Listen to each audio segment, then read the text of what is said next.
Hi, welcome back to my video spotlight series. This will unfortunately be my last spotlight.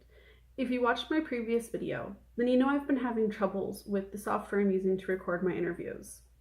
In this particular video, that manifested as there being absolutely no audio from my side.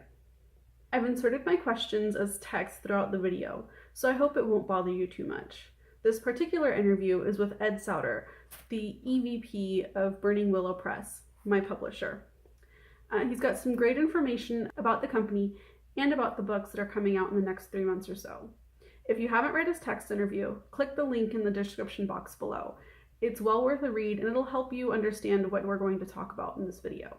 I hope you enjoy. I try to take the weekends for me, but it doesn't always work. Most of the time, Kendra ends up working, I end up working, and we don't get to spend a whole lot of time together, but, you know, we'll do anything in the world for our authors, and this is one of those things that we'll do for our authors. Yeah, I work for you guys. So it's one of those things where that comes with the territory. Every one of you guys, I'm a fan of. Every one of you. I've got every one of the books that has been published by Burning Willow Press on a shelf in Kendra's office now, because I finally finished that thing. And it's, I go in there and I just look and I'm like, wow, we've been busy. So, and it's just going to double by the end of next year, which includes your book. So, we are very, very happy to have every one of you guys, and that makes me your biggest fan. We do, to a degree. I'm not going to promote for you. I'm not going to market for you. I don't have time. When we first started out, we had 5 authors. 2 of them were staff members. No, 3 of them were staff members.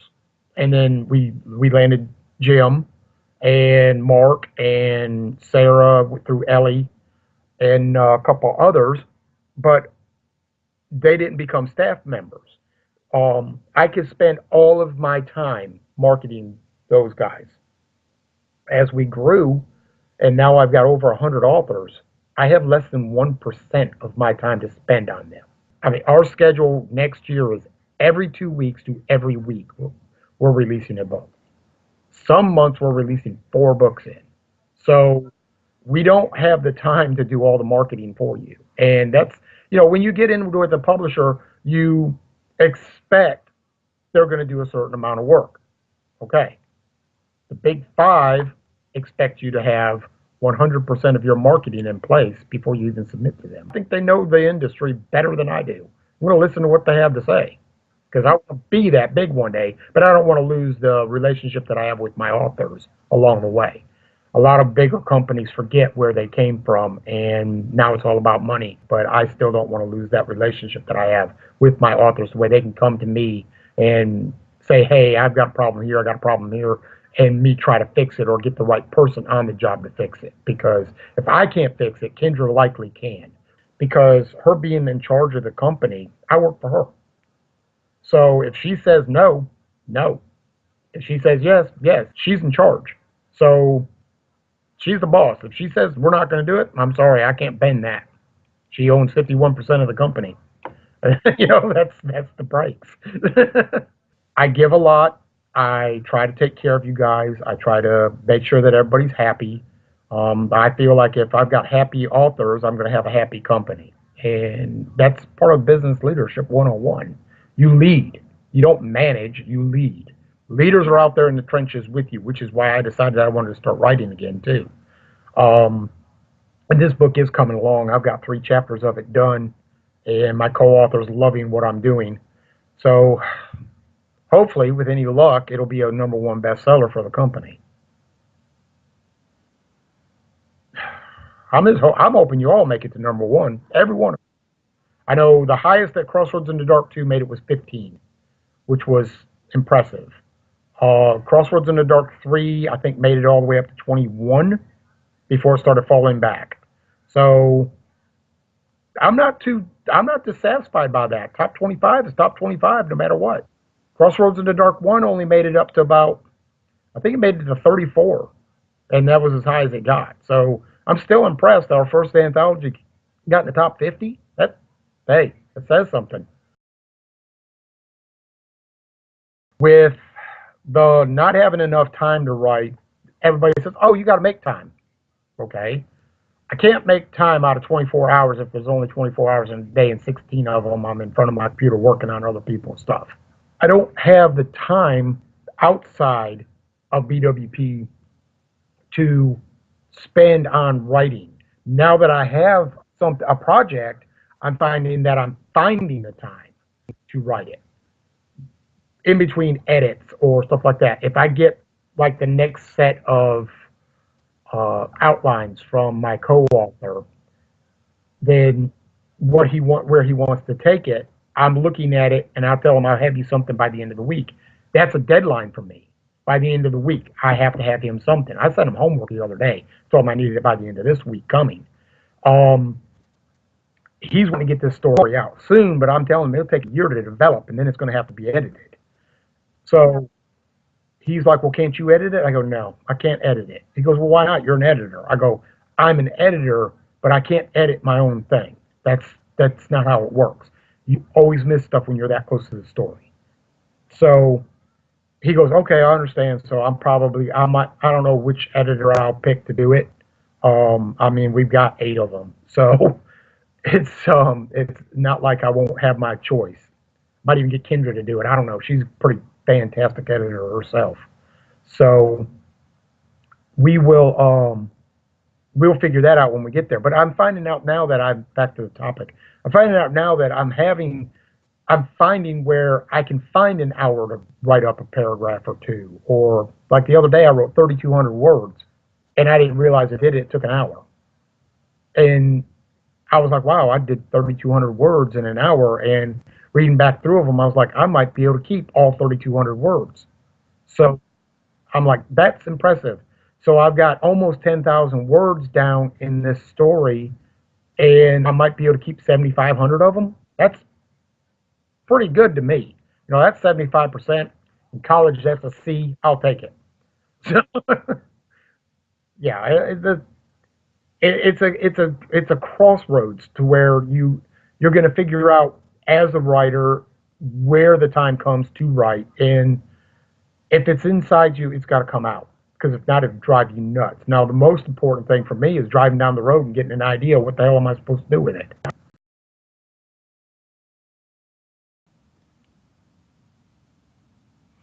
Oh, let's see. Next on the list is Mark Reef's book El Sendero, which is the follow up to his Road to Jericho series. It's a Walker series.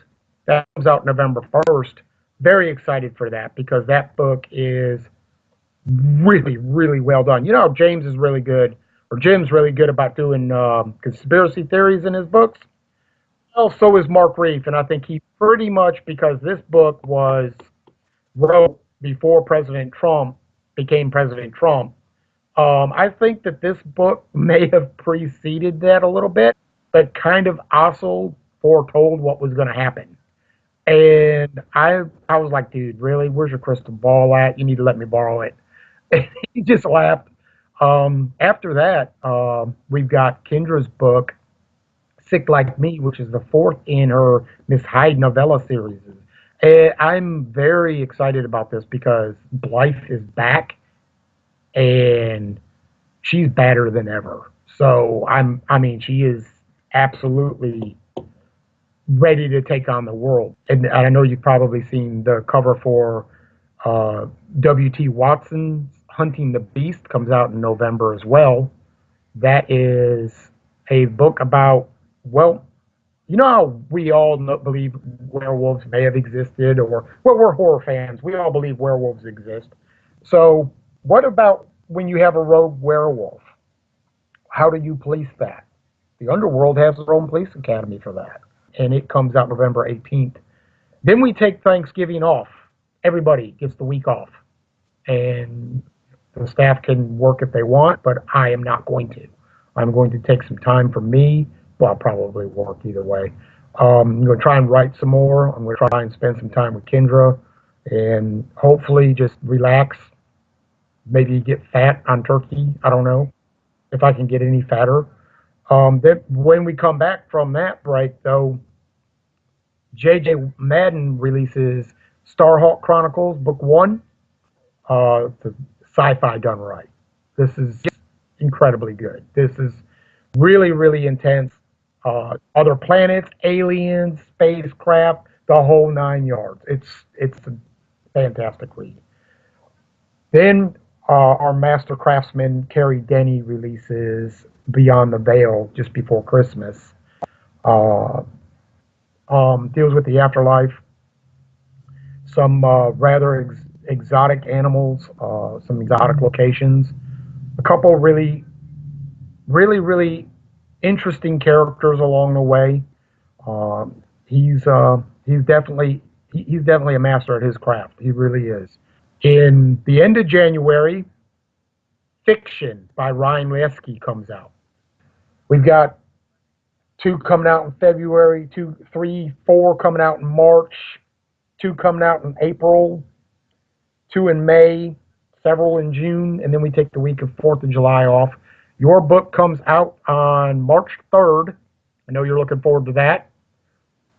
Right now, we work we try to get the books done about 4 months ahead of schedule, but it doesn't always work that way.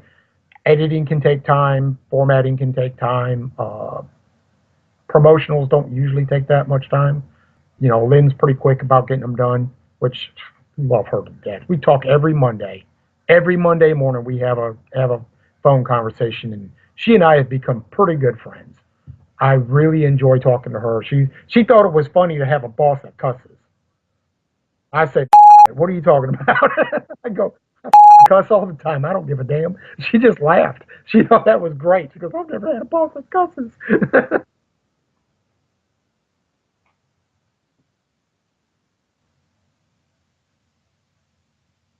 Hmm. That's a good question. I haven't been asked that question yet. I usually have built-in answers for questions.